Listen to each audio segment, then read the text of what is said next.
Hello दोस्तों, आप लोगों का राजा जीएस रिसर्च सेंटर में स्वागत है। आज हम लोग जीव विज्ञान की कक्षा को आगे बढ़ाएंगे और जीव विज्ञान के एक महत्वपूर्ण टॉपिक श्वसन से संबंधित जानकारी प्राप्त करेंगे। तो चलिए बिना समय को गंवाएं क्लास की शुरुआत करते हैं। श्वसन एक जटिल प्रक्रिया है जिसके अंतर्गत ऑक्सीजन और कार्बन डाइऑक्साइड गैसों का विनिमय होता है, यानी कि आदान प्रदान। ऊर्जा मुक्त करने के लिए पचित खाद्य पदार्थों का ऑक्सीकरण होता है। श्वसन एक जैव रासायनिक प्रक्रिया है जो कोशिका द्रव तथा माइटोकॉन्ड्रिया में होती है, जो कि हमारे कोशिका का एक महत्वपूर्ण भाग है। श्वसन के समय मुक्त ऊर्जा एटीपी में निहित होकर रासायनिक रूप में भंडारित होती है। श्वसन के दो प्रकार हैं, एक है वायवीय और दूसरा है अवायवीय। तो पहले हम बात करेंगे वायवीय या ऑक्सीश्वसन के बारे में। ऑक्सीजन द्वारा नियंत्रित श्वसन की प्रक्रिया वायवीय श्वसन कहलाती है। इस प्रक्रिया में खाद्य पदार्थों का ऑक्सीकरण O2 की उपस्थिति में पूर्ण रूप से कार्बन डाइऑक्साइड एवं जल में विखंडित हो जाता है एवं ऊर्जा मुक्त होती है। इस मुक्त ऊर्जा का उपयोग एटीपी उत्पादन में होता है। इससे संबंधित समीकरण आप नीचे देख सकते हैं। चलिए तो अब हम बात करते हैं अवायवीय या अनॉक्सी श्वसन के बारे में। जीवाणु, परजीवियों और ईस्ट जैसे जीवधारी खाद्य पदार्थों का ऑक्सीजन की अनुपस्थिति में अपूर्ण रूप से CO2 और सरल कार्बनिक पदार्थ जैसे एथिल अल्कोहल, एसिटिक अम्ल, साइट्रिक अम्ल, लैक्टिक अम्ल जमा हो जाता है, जिससे कि हमारे शरीर में थोड़ा सा देखिएगा आप लोग कि जब भी ऑक्सीजन का पूरी तरह से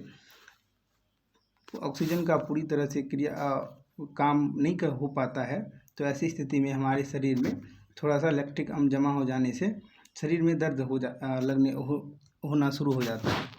अवायवीय श्वसन अत्यधिक पेशीय क्रिया के समय हमारी पेशियों में भी होता है एवं लैक्टिक अम्ल का निर्माण कर थकान उत्पन्न करता है।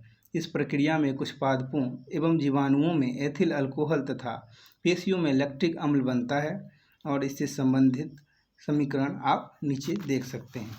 अब हम वायवीय और अवायवीय श्वसन में अंतर को देखेंगे कि वायवीय के क्या महत्वपूर्ण गुण हैं और अवायवीय श्वसन के महत्वपूर्ण गुण क्या है। तो चलिए पहले हम वायवीय श्वसन के बारे में बात करेंगे। ऑक्सीजन का उपयोग होता है वायवीय श्वसन के अंतर्गत, और दूसरा महत्वपूर्ण कारण कार्बन डाइऑक्साइड एवं जल अंतिम उत्पाद होता है। यथेष्ट ऊर्जा उत्पन्न होती है। और अब चलिए बात करते हैं अवायवीय श्वसन के बारे में। ऑक्सीजन की अनुपस्थिति में यह श्वसन संपन्न होता है। अल्कोहल या लैक्टिक अम्ल और CO2 अंतिम उत्पाद बनता है। इसमें ऊर्जा का पूर्ण रूप से दोहन नहीं हो पाता है, अपेक्षाकृत कम ऊर्जा मुक्त होती है। तो चलिए अब हम बात करते हैं पादपों में कैसे श्वसन होता है। अब तक हमने मनुष्य जीवों में श्वसन की प्रक्रिया को देखा, अब हम पादपों में श्वसन की प्रक्रिया को देखेंगे। तो चलिए इसके बारे में जानकारी प्राप्त करते हैं। O2 और CO2 श्वसन गैस है। प्राणियों की तुलना में पादपों का श्वसन निम्न रूप में भिन्न होता है।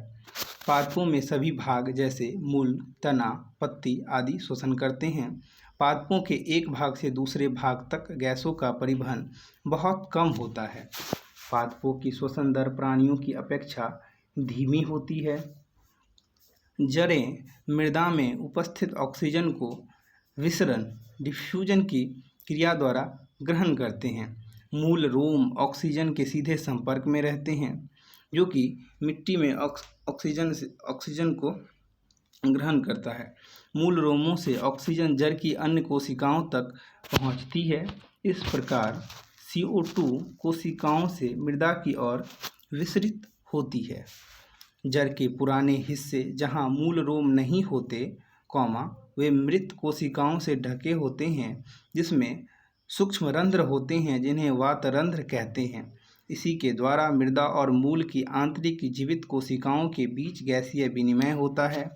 काष्ठीय पादपों में गैसीय विनिमय के लिए छाल पर वातरंध्र पाए जाते हैं। सूक्ष्म छिद्र जिसे रंध्र या स्टोमा कहते हैं पत्तियों की सतह पर पाए जाते हैं। श्वसन के लिए O2 स्टोमेटा के द्वारा विसरित होकर पत्ती की कोशिकाओं तक पहुंच जाती है, जब कोशिकाओं में CO2 की सांद्रता बढ़ जाती है तो वातावरण में मुक्त करने के लिए स्टोमेटा खुल जाते हैं। श्वसन गैसों का विनिमय पत्तियों से विसरण होता है। अब हम प्राणियों में श्वसन से संबंधित जानकारी को प्राप्त करेंगे। Respiration in animal.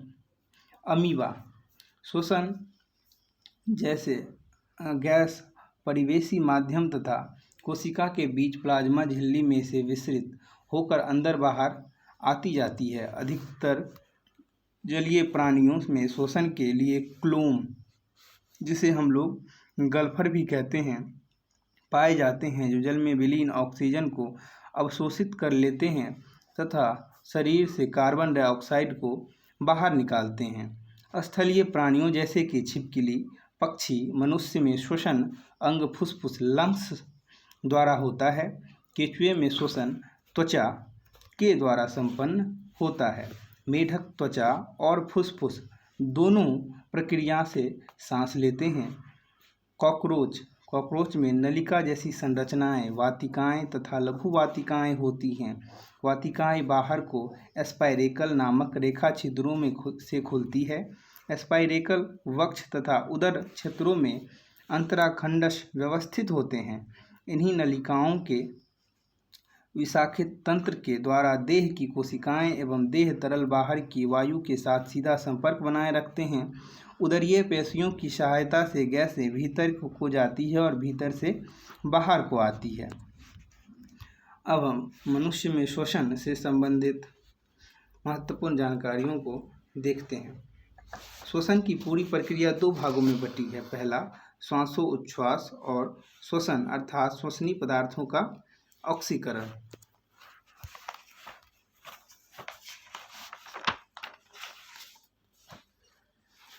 श्वासोच्छ्वास में O2 वाली वायु फेफड़ों में जाती है, जहाँ पर CO2 और O2 का विनिमय होता है, यानी कि आदान प्रदान।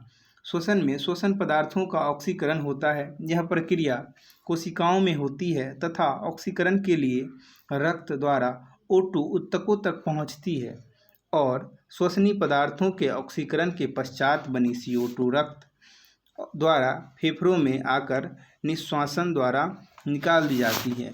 इस प्रक्रिया को आप नीचे एरो के हिसाब से देख सकते हैं। मनुष्य में श्वासलांग। श्वसन तंत्र के अंतर्गत वे सभी अंग आते हैं जिससे होकर वायु का आदान प्रदान होता है, जैसे नासिका, ग्रसनी, लैरिक्स, ट्रैकिया, ब्रोकाई एवं ब्रैकियोल्स और फेफड़े। अब एक एक करके इन सभी अंगों के बारे में हम विस्तार से जानकारी प्राप्त करेंगे। तो चलिए सबसे पहले हम नासिका के बारे में देखते हैं। नासिका छिद्रों में वायु प्रवेश करती है। नासिक छिद्रों के भीतर रोम या बाल होते हैं जो धूल के कण या सूक्ष्म जीवों को शरीर के भीतर प्रवेश करने से रोकता है। नासिका छिद्रों की गुहा म्यूकस कला में स्तरित होती है जो म्यूकस स्रावित कर वायु को नम बनाती है। अब हम दूसरे अंग के बारे में देखेंगे। ग्रसनी। वायु नासिका छिद्रों से ग्रसनी में आती है। इसकी पार्श्व भित्ति में मध्यकर्ण की स्टेकियन नलिका भी खुलती है। लैरिक्स, इसे स्वर यंत्र भी कहते हैं। इसका मुख्य कार्य ध्वनि उत्पादन करना है। श्वास नली का ऊपरी सिरा एक छोटे छिद्र के द्वारा ग्रसनी से जुड़ा होता है जिसे ग्लाटिस कहते हैं। ग्लाटिस एक कपाट द्वारा बंद होता है, इसे एपिग्लाटिक्स कहते हैं। यह ग्लाटिक्स द्वार को बंद करके भोजन को श्वास नली में जाने से रोकती है। अब हम नेक्स्ट अंग के बारे में ट्रैकिया के बारे में जानेंगे। यह वक्ष गुहा में होता है। यहाँ यह दो शाखाओं में बट जाती है। इसमें से एक दाएं फेफड़े में तथा एक बाएं फेफड़े में जाकर फिर शाखाओं में विभक्त हो जाती है। ब्रोकाई ट्रैक या वक्षीय गुहा में जाकर दो भागों में बढ़ जाती है, जिसे ब्रोकाई कहते हैं।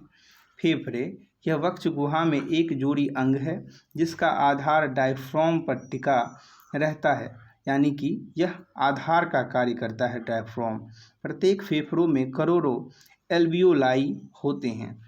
प्रत्येक फेफड़ा एक झिल्ली द्वारा घिरा रहता है जिसे प्लूरल मेम्ब्रेन कहते हैं, जिसमें द्रव भरा होता है जो फेफड़ों की रक्षा करती है। अब हम गैस विनिमय तथा वर्ज्य पदार्थों का निष्कासन गैसीय अभिगमन प्रक्रिया को समझेंगे। तो चलिए इसकी शुरुआत करते हैं। तो इसके अंतर्गत सबसे पहले हम ऑक्सीजन अभिगमन के बारे में देखेंगे।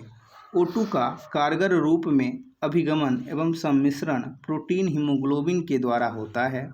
यह लौह संपन्न प्रोटीन लाल रक्त कणिकाओं यानी कि RBC के भीतर भरा होता है। हीमोग्लोबिन O2 की उससे 67 गुना अधिक मात्रा ले जा सकता है जितना कि अन्य अकेला प्लाज्मा ले जा सकता है। रक्त का ऑक्सीजनीकरण फेफड़ों के भीतर होता है, यानी कि रक्त की जो प्रक्रिया होती है वह फेफड़ों के अंदर संपन्न होती है। ऑक्सीजन के अणु हीमोग्लोबिन के साथ एक उत्क्रमणीय बंधन बनाता है, जिसका समीकरण आप नीचे देख सकते हैं। अब हम इस भाग के अगले मोड पे आ रहे हैं। कार्बन डाइऑक्साइड अभिगमन। सक्रिय उत्तक लगातार CO2 बनाते रहते हैं। इस CO2 को फेफड़ों तक लाना होता है ताकि उसको वहाँ पर बाहर निकाला जा सके। CO2 का अभिगमन 3 विधियों से होता है। पहला, रक्त प्लाज्मा में भौतिक रूप में घुली हुई इस विधि में कुछ अधिगमित CO2 का केवल 8% भाग ही ले जाया जाता है।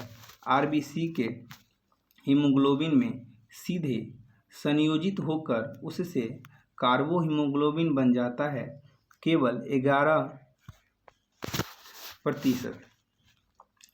अब तीसरा देखेंगे। प्लाज्मा में घुली होकर कार्बोहाइड्रेट के रूप में CO2 का सबसे बड़ा अंश यही होता है, लगभग 81%।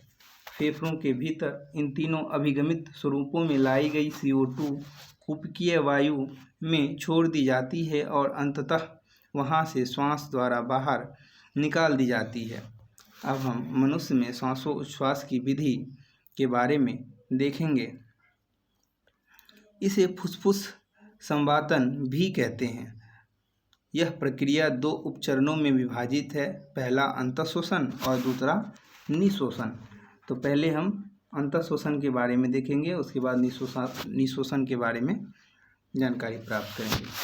अंतःश्वसन के दौरान डायफ्राम की अरीय मांसपेशियां तथा बाह्य अंतरापूरक पेशी सिकुड़ती है, यानी कि उसका आकार छोटा हो जाता है, जिसके फलस्वरूप डायफ्राम उदर की ओर झुक जाता है। उदर यानी कि पेट, और फुसफुस में वायु दाब कम होने लगता है। इसीलिए वायु वातावरण से नासिका द्वारा फेफड़ों में प्रवेश करती है।